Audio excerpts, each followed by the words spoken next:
Alam naman natin na may naval blockade ngayon laban sa Iran. Sa expectation ng karamihan, ang ganitong klase ng blockade ay dapat magpahina sa isang bansa sa loob ng maikling panahon. Pero sa kaso ng Iran, hindi ganun ang nangyayari. Sa halip, patuloy pa rin silang nakakagalaw sa loob at labas ng presyon ng dagat habang nananatiling aktibo ang tensyon sa pagitan ng dalawang panig. Kaya ang tanong, paano nagiging posible ito? At bakit hindi pa rin nagkakaroon ng mabilis na pagbagsak ang Iran sa gitna ng isang naval blockade? Yan ang pag-uusapan natin sa video ito. Unang-una mga kaibigan, hindi 100% airtight ang blockade. Kapag sinabi nating may US naval blockade laban sa Iran, ang normal na iniisip ng maraming tao ay parang sarado na ang dagat at wala nang makakalusot pa. Pero sa totoong mundo, hindi ganun ka-perfect ang blockade. Mas accurate isipin ito na matinding pressure lang, hindi total shutdown. Ang dagat, lalo na sa Strait of Hormuz, ay hindi parang checkpoint na may guard na kayang inspeksyonin lahat. Isa itong makitid na daan pero sobrang busy na shipping lane kung saan sabay-sabay dumadaan ng oil tankers, cargo ships at commercial vessels. Sa ganitong dami ng traffic, kahit may modernong kagamitan tulad ng satellites at radar, hindi lahat kayang bantayan isa-isa sa real time.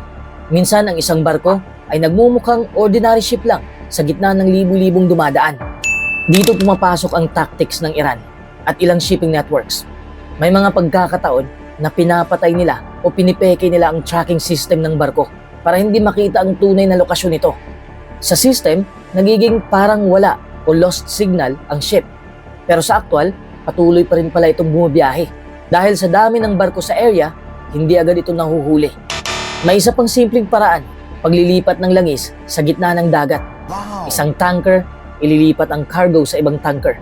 Kaya pagdating sa destination port, mukhang ibang pinanggagalingan na ang langis. Sa papel, legal siya. Pero sa reality, na-bypass ang restriction. Kahit ang US Navy ay napakalakas, hindi rin ito kayang takpan lahat ng dagat 24/7. Kaya ang ginagawa nila ay presence and patrol lang. May nakikita at may naaabot, pero hindi ito total control. Parang malaking net, pero may butas pa rin. May isa pang limitasyon, legal at political rules.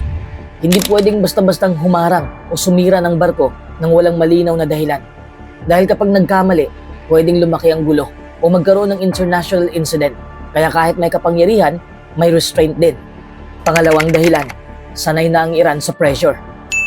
Kapag sinasabi nating sanay na ang Iran sa pressure, ang ibig sabihin lang nito ay matagal na silang nabubuhay sa ilalim ng sanctions at restrictions. Kaya hindi na ito bago o shocking para sa kanila.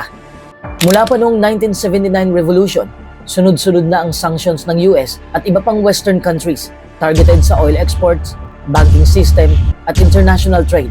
Sa normal na sitwasyon, ang ganitong level ng pressure ay pwedeng magpahina ng isang ekonomiya ng mabilis. Pero sa kaso ng Iran, hindi sila bumagsak. Nag-adjust sila. Sa paglipas ng panahon, gumawa sila ng ibang paraan para magpatuloy ang ekonomiya. Halimbawa, sa halip na dumaan lang sa normal global banking system, gumamit sila ng alternative trade routes at indirect transactions. May mga ulat din na gumagana pa rin ang kanilang oil exports through shadow or discrete shipping networks kahit may sanctions. Dahil dito, nagbabago ang paraan ng kanilang ekonomiya para mabuhay sa ilalim ng pressure. Hindi na sila fully dependent sa normal global system. Kaya kahit may bagong pressure tulad ng US naval blockade, hindi ito totally bago sa kanila. Sa simpleng paliwanag, ang epekto ng blockade ay parang dagdag na hirap sa isang sistemang matagal nang sanay sa hirap. Hindi nito agad pinapatigil ang buong bansa dahil nakabuilt na ang system nila para mag-adjust at maghanap ng ibang daan.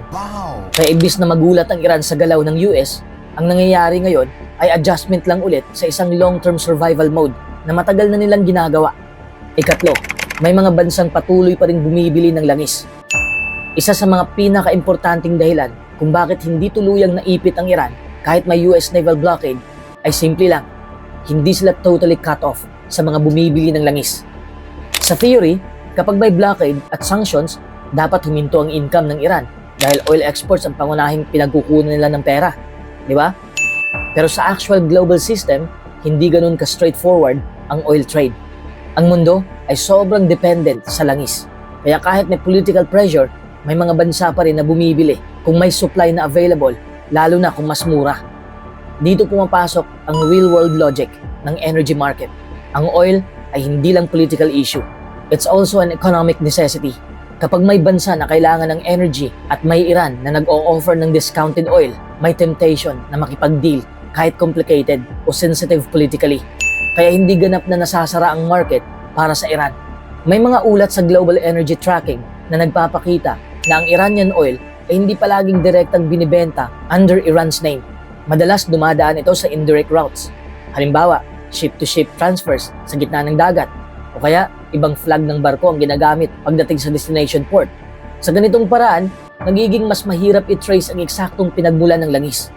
Isa sa mga pinakamalaking players dito ay ang China, na sa iba't ibang reports ay patuloy na kumukuha ng Iranian oil in some form, kadalasan sa discounted rates at hindi laging dumadaan sa traditional Western banking system.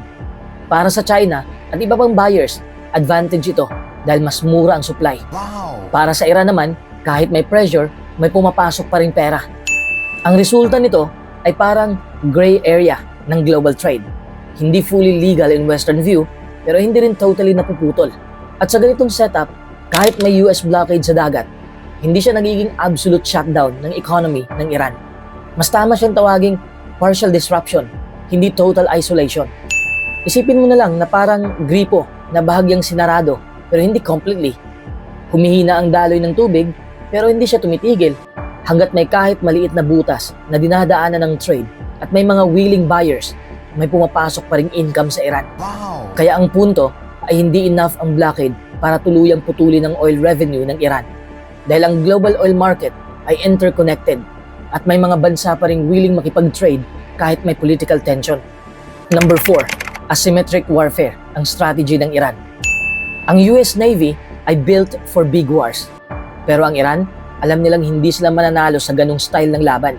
So ang strategy nila ay hindi makipagsabayan, kundi gawin nilang mahirap, magastos at stressful ang bawat galaw ng kalaban nila. Parang ganito ang logic. Kung hindi mo kayang talunin ang malakas, gawin mo na lang expensive ang bawat hakbang niya. Sa dagat tulad ng Strait of Hormuz, hindi kailangan ng Iran ng malaking fleet para makapag-pressure. Gumagamit sila ng mas maliit at mas murang assets. Nandiyan ang fast boats, coastal missiles, drones, at minsan ang naval mines. Hindi ito pang open sa battle, pangharas lang ito, panggulo, pangpahinto ng momentum. Ang mahalagang punto dito, hindi nila sinusubukang isara ang dagat totally. Ang goal nila ay gawing unpredictable. Kasi sa shipping, ang pinakamahalaga ay certainty. Alam mo dapat kung safe ang ruta. Pero kapag may threat, kahit small chance lang, tumataas agad ang insurance cost, bumabagal ang deliveries, at nag-iingat ang mga barko. So kahit walang aktual na malaking battle, nagkakaroon na ng epekto sa global trade. Ngayon, i-connect natin sa US naval blockade. Ang blockade ay traditional approach, control the sea, stop the flow. Pero ang asymmetric style ng Iran ay hindi stop the flow, kundi make the flow uncomfortable. Kaya kahit may US warships sa area, hindi ibig sabihin na 100% safe na ang dagat. Kasi sa mindset ng Iran, sapat na ang isang incident ng harassment, isang ship seizure, o isang missile threat scare para magbago ang behavior ng shipping companies. At dito nagiging important ang reality check. Sa ganitong klase ng conflict, hindi laging who is stronger wins. Minsan ang tanong ay, who can sustain the pressure longer and still function despite disruption? Kaya kahit dominante ang US Navy sa technical sense, ang Iran ay gumagamit ng ibang style. Hindi direct flight, kundi pressure game at uncertainty game. Ito ay laban ng control versus disruption. Number 5, hindi lang Iran ang apektado, buong mundo rin. Kapag may US naval blockade o tumataas ang tensyon sa Strait of Hormuz, madaling isipin na Iran lang ang tinatamaan nito.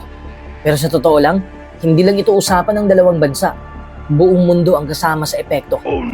Ang Strait of Hormuz ay parang main gate ng global oil supply. Dito dumadaan ang malaking bahagi ng langis na ginagamit ng iba't ibang bansa araw-araw sa gasolina, kuryente, transportasyon at industriya. Kaya kahit konting aberya lang sa lugar na ito, ramdam agad sa buong mundo ang impact. Kapag may tensyon o blockade, ang unang nangyayari ay takot sa shortage. At sa energy markets, malaking bagay ang takot. Kapag may uncertainty, tumataas agad ang presyo ng oil kahit wala pang aktwal na kakulangan. Kasabay nito, tumataas din ang insurance at shipping costs ng mga tanker dahil may riske dumaan sa area. Dahil dito, ramdam agad ng Asia ang epekto. Mga bansang tulad ng China, India, Japan at iba pang bansa sa Southeast Asia ay heavily dependent sa Middle East oil. Kaya kapag may problema sa Hormuz, mabilis tumataas ang fuel prices nila at minsan napipilitan silang mag-stockpile o maghanap ng alternative suppliers. Sa Europe naman, hindi lang oil ang issue, kundi pati gas. Kapag naapektuhan ng supply routes, tumataas ang presyo ng kuryente at gas sa mga bahay at factories. Ibig sabihin, hindi lang governments ang naapektuhan, pati ordinaryong tao, pati bills at presyo ng bilihin. Kaya kahit ang US ang nagpe-pressure sa Iran, hindi ito isolated action dahil interconnected ang global energy system. Ang bawat galaw sa Hormuz ay parang domino effect. Ang isang problema sa isang choke point, kumakalat sa buong mundo. May mga ulat din na kahit walang actual blockade na humaharang sa lahat ng barko, ang simpleng pagtaas ng tensyon lang ay sapat na para mayanig ang global oil prices at market stability. Ibig sabihin, the market reacts not only to reality but also to expectation. Dito nagiging complicated ang sitwasyon dahil kapag masyadong tumataas ang presyo ng langis, ang mga bansa sa labas ng conflict zone ay napipilitang mag-adjust, either mag-subsidize ng fuel o magbawas ng gastos sa ibang sektor. Kaya kahit hindi sila kasali sa laban, nadadamay sila sa epekto. Sa madaling salita, ang nangyayari sa Strait of Hormuz ay isang global chain reaction. Kung mapapansin mo, hindi ito simpleng laban ng barko laban sa barko. Ito ay laban ng diskarte, tiyaga at kung sino ang mas kayang maghintay. Dahil sa huli, hindi lang ito laban ng dalawang bansa. Ito ay laban na pwedeng makaapekto sa buong mundo. Ngayon, gusto kong marinig ang opinion mo. Sa tingin mo, sino ang unang bibigay sa ganitong klase ng laban? Ang Iran ba? O ang US? I-comment mo sa baba ang sagot mo. Kung may natutunan ka, i-like mo ang video. At huwag kalimutang mag-subscribe para sa mas malinaw at walang halong hype na analysis sa mga nangyayari sa mundo. I-follow mo na rin ang Facebook page natin dahil sa panahon ng ingay, ang may alam ang tunay na may kontrol.